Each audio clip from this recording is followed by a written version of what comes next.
attirer une personne manipulatrice. Comme je l'ai dit dans la capsule précédente, il y a principalement deux phénomènes qui se produisent et qui font qu'on attire une relation toxique. La première, c'est la programmation inconsciente dont je vous parlais dans une capsule précédente. Si vous ne l'avez pas vu, évidemment, je vous invite à consulter cette vidéo-là parce que je donne un outil pour modifier cette programmation inconsciente-là. L'autre raison qu'il faut absolument connaître pour vraiment attirer la bonne personne, c'est le principe du trophée ou du fonds de pension. Je vous ai dit dans l'autre capsule qu'on va attirer par exemple des gens parce qu'on a un atout majeur qui est attrayant pour la relation toxique. Que ce soit de l'argent, que ce soit des REER, un chalet, un réseau important, un accès à une personne influente, beaucoup d'énergie, bref, on a un atout qui attire la relation toxique. Et là, je vais vous donner des cas réels. Et là, je me suis pris des notes parce que j'avais tellement de cas que je pouvais vous rapporter. J'ai un client qui est dans le domaine de la vente et lui, il a rencontré une dame qui était photographe. La photographe, évidemment, elle a vu chez mon client quelqu'un qui allait pouvoir lui faire connaître énormément de clients, lui apporter des clients sans qu'elle ait à lever le petit doigt. Et elle souhaitait devenir propriétaire à 50% du chalet de monsieur sans avoir à débourser un sou. Je vous rappelle que ce sont des cas réels. Deuxième cas, j'ai une cliente qui travaille dans la fonction publique. Son conjoint se sert d'elle comme trophée, il se pavane avec elle devant sa famille et devant ses amis pour montrer à tout le monde qu'il a une conjointe, une blonde en fait, comme il dit, mais il refuse de passer du temps de qualité avec ma cliente. Donc, ma cliente ne peut pas aller souper avec lui, ne peut pas dormir chez lui. Elle le dérange, alors elle doit absolument quitter. Donc, elle ne peut le voir que quelques heures par semaine. J'ai un client qui est propriétaire de blocs appartements. Sa conjointe, elle est designer d'intérieur. Donc, évidemment, elle voit dans son conjoint une source de revenus, mais aussi un fonds de pension parce que quand il va prendre sa retraite et qu'il va vouloir vendre les blocs appartements, évidemment, il va y avoir un revenu sur lequel elle espère bien mettre la main et c'est elle-même qui définit son conjoint comme son fonds de pension bien garni.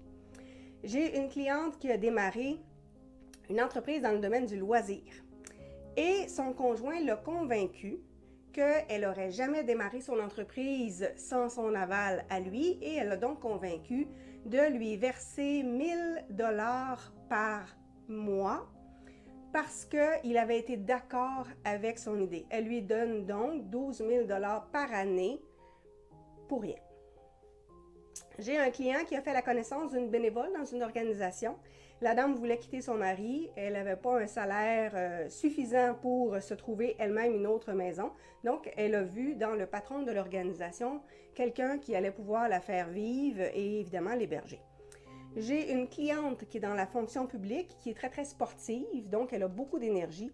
Et son mari, qui est un homme plutôt pessimiste, plutôt sédentaire et casanier, bien évidemment, lui, il puise dans l'énergie de ma cliente. Il va la dénigrer, il la fait douter d'elle-même pour se donner l'impression d'avoir pris des décisions, d'être le chef de famille. Fait que quand il a perdu son poste d'ingénieur, ben, il considérait que sa conjointe devait le faire vivre parce qu'elle, elle avait encore de l'énergie. Et je vous rappelle que ce sont de vrais cas, de vrais clients. Donc, ce qui se passe, c'est que vous avez un atout, vous avez quelque chose qui attire la relation toxique. Est-ce que ça veut dire qu'il faut moins briller pour ne pas attirer de relations toxiques? Non.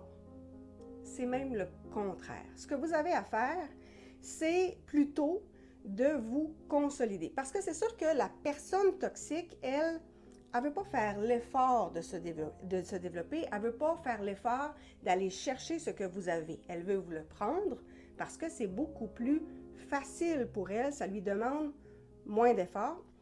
Il faut bien comprendre que la personne qui est toxique a l'impression d'être supérieure en agissant de cette façon-là. Elle se sent puissante, elle a l'impression d'être meilleure que vous.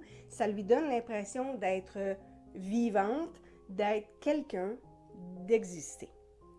C'est pour ça que je vous dis que même si vous lui donnez ce qu'elle désire, ça ne sera pas suffisant parce que ce ne sera pas assez. Elle va vouloir en vouloir plus, elle va vouloir en obtenir plus parce qu'il y a une insatisfaction chronique. Et elle a besoin de la relation toxique pour se sentir vivant. Donc, même si vous répondez à tous ses besoins, ce ne sera jamais suffisant. C'est la relation toxique qui la nourrit. Si vous ne lui donnez pas ce qu'elle veut, elle ne sera pas plus contente, mais au moins vous n'aurez pas perdu votre bien, vous n'aurez pas perdu votre énergie, vous n'aurez pas perdu votre dignité. Donc, comme je vous le disais, pour ne pas attirer une relation toxique, l'idée, ce n'est pas de rayonner moins, mais plutôt de vous consolider, parce que même si ce que vous avez, votre atout, c'est ça qui a attiré la relation toxique, ce qui fait qu'elle a réussi à s'immiscer dans votre esprit, c'est parce qu'elle a trouvé une faille à exploiter, à utiliser. Et cette faille-là, c'est ce que j'appelle le besoin non comblé. Le besoin non comblé, on en a tous. Et évidemment, ça se trouve dans notre inconscient, fait que souvent, on n'en est pas conscient nous-mêmes. Le besoin non comblé, c'est le fait qu'on a tous des objectifs qui n'ont pas été atteints. On a tous des rêves secrets qu'on n'a jamais réalisés. Mais les manipulateurs et les manipulatrices sont excellents pour détecter ces objectifs-là, ces rêves-là, ces besoins non comblés. Et comme ils sont excellents, bien évidemment, ils vont les utiliser. Puis évidemment, c'est un levier pour eux qui est très facile à mettre en place pour réussir à vous manipuler, parce que comme ça se passe dans votre inconscient, souvent vous ne vous rendez même pas compte que ce levier-là est utilisé. Mais si vous avez toujours rêvé d'un mariage de princesse, bien évidemment, vous allez rencontrer le prince charmant, mais ce ne sera pas très long qu'il va se transformer en barbe bleue. Si vous avez toujours rêvé d'avoir une abondance financière, d'être riche, bien vous allez rencontrer le partenaire idéal qui va se pointer, mais qui va vous faire dépenser toutes vos économies dans son projet et vous ne reverrez pas cet argent-là. Si vous avez une âme de sauveur, bien vous allez rencontrer la victime qui a besoin d'être sauvée. Vous allez rencontrer quelqu'un qui a besoin d'être pris en charge, d'être soutenu par un preux chevalier ou par une mère Teresa. Et ce ne sera pas très long, vous allez vous transformer en esclave. Donc, pour sortir de ce pattern-là, ce qu'il faut faire, c'est qu'il faut évidemment aller reprogrammer cette notion-là de besoin non comblé. Il faut donc amener ce qui était dans l'inconscient vers le conscient. Ce que je vous invite à faire comme premier exercice, c'est de faire une liste de 101 objectifs que vous souhaiteriez accomplir d'ici la fin de votre vie.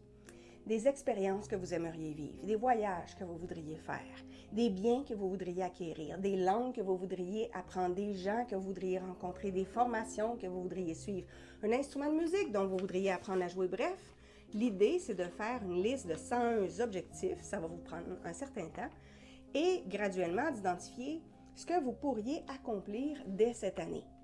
Quels moyens vous pourriez mettre en place? C'est quoi l'échéance que vous pourriez respecter pour atteindre ces objectifs-là pour que d'une année à l'autre, évidemment, vous arriviez à vous épanouir davantage.